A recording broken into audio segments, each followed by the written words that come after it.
Hello, and welcome to this Civil Service Behaviour Series video. In this series, we break down all 9 of the core behaviours that can be tested within your civil service application. On today's agenda is the leadership behaviour, and more specifically, the dreaded interview stage.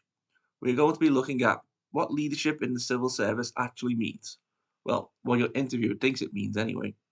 And we're going to deep dive into the questions you can be asked in your interview. There's 5 questions we'll look at, and we'll go over how best to answer them. Then finally, I will share with you the questions that you should be wary of, as the interviewer will use them to try to get you to drop your guard and may affect your overall grading. So first things first, we can't show off our abilities if we don't understand what it is we're being assessed on. The civil service defines the leadership role as someone who shows pride and passion for public service, who creates and engages others in delivering a shared vision. Someone who values difference, diversity, and inclusion, and ensures fairness and opportunity for all. Fundamentally, leadership is looking for your ability to be a good role model to others, to show others how things should be done and assist them in getting there. You will be assessed on your ability to teach others the correct way of going about things, but also you will be assessed on how you can motivate your team and how you instill in them the other core behaviours and values that are important to the civil service organisation.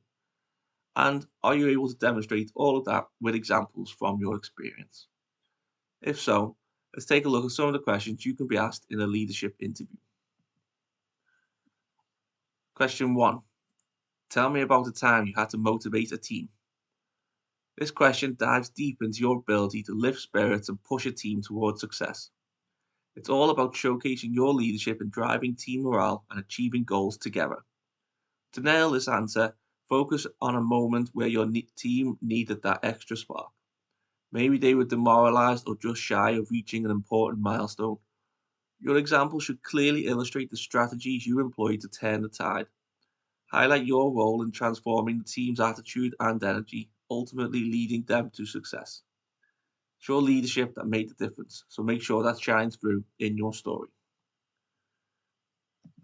Before we discuss the next question, let's drill deeper into how to answer civil service behaviour questions. These questions you're going to be asked are called competency-based questions and are designed for you to share an example from your experience with the interviewer. The answer you give should be full and detailed, yet it should also be concise and to the point. It's a paradox, I know. Basically, you should stay on point and refrain from any non-relevant and non-important matters. Simply stick to the important points in a well-structured manner. And the best way to do this is by using the B-star method. Using B-star, you will split your answer into 5 key parts. The first is the B, which stands for belief. You want to begin your response by sharing your thoughts and feelings regarding the subject matter. This helps set the stage for your story and demonstrate your personal connection to the topic.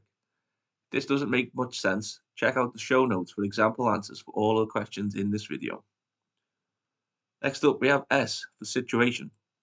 Briefly describe the context of the scenario in which your actions took place. This provides the interviewer with an understanding of the circumstances surrounding your experience. Remember, it's essential to keep this part concise, as the primary focus should be on your actions and the results. Look at the 5 W's: who, what, where, when, why, and incorporate the relevant ones into your story. Following the situation, we have T for task. Explain your specific role and responsibilities in the situation. By doing this, you highlight what you were entrusted with in your previous roles and also let the interviewer understand what expectations were made of you within the situation at hand. Up next, we have the most important section, and that is A for action. Describe the steps you took to achieve the desired outcome and explain the rationale behind your actions. This section and the results section should be the most detailed, as it illustrates exactly what you are capable of doing and achieving. And then finally, we have R for the results. Conclude your response with the results of your actions, using figures or quantifiable outcomes whenever possible. This will demonstrate to the interviewer the impact of your efforts and your ability to deliver tangible results in your role. This is also where you can share any lessons you learn from the experience, should you wish. Now, keeping that structure in mind, let's take a look at some more questions. Here's question 2. Tell me about a time you demonstrated leadership skills. Pretty straightforward how this one relates to the leadership behavior. The spotlight is on instances where your leadership directly influenced outcomes, showcasing your ability to guide, resolve conflicts, or manage significant changes. Select an example where your leadership was pivotal. Perhaps you navigated through a challenging situation, spearheaded a critical initiative, or steered your team through a transition.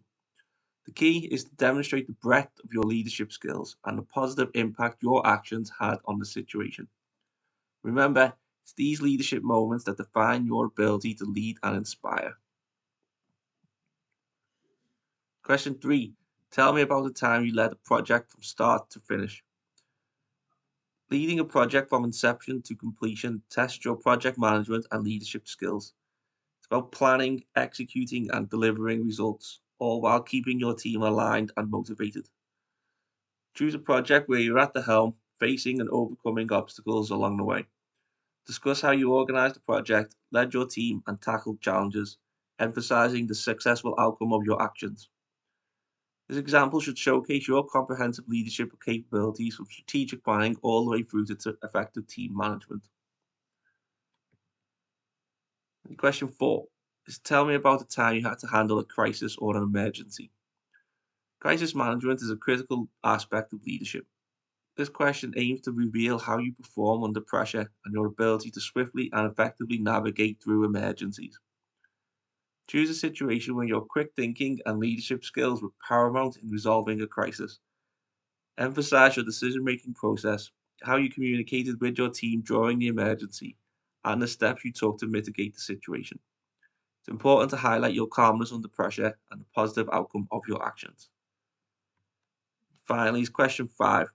Tell me about a time you had to make an unpopular decision. Leadership often involves making tough calls that may not be well received by everyone. This question explores your capacity to stand by your decisions and lead through the fallout. Select an example where, despite the unpopularity of your decision, it was clear it was the right choice for the team or the project. Discuss how you communicated your decision, managed team morale, and the rationale behind your choice. This will show your integrity, foresight, and ability to maintain leadership in challenging situations. Okay, so that's the final question we are looking at. Before we go, I wanted to share with you a specific type of question that you will be asked that can really catch you off guard if you're not prepared. And that is ungraded questions. You'll know the question is ungraded because the interviewer will tell you as much. These are usually quite innocuous sounding questions, like what do you like to do at the weekends, or what hobbies are you passionate about? Those type of questions. You'll be told these questions are just icebreakers or that they're just there to make you feel at ease and not to worry because you won't be scored on these questions, which in fairness is all true. But what they're not telling you is that your answers, more specifically how you answer, is going to be used as a benchmark when assessing and grading your other answers. Remember that when grading your answers, one of the things they're looking at is how enthusiastic you are and how much you seem motivated by what you do. If you are very passionate about your weekend plans, but seemingly unenthused about your actions in previous roles, this will be noted and this will affect your overall grading. This is just something to keep in mind when answering these ungraded questions.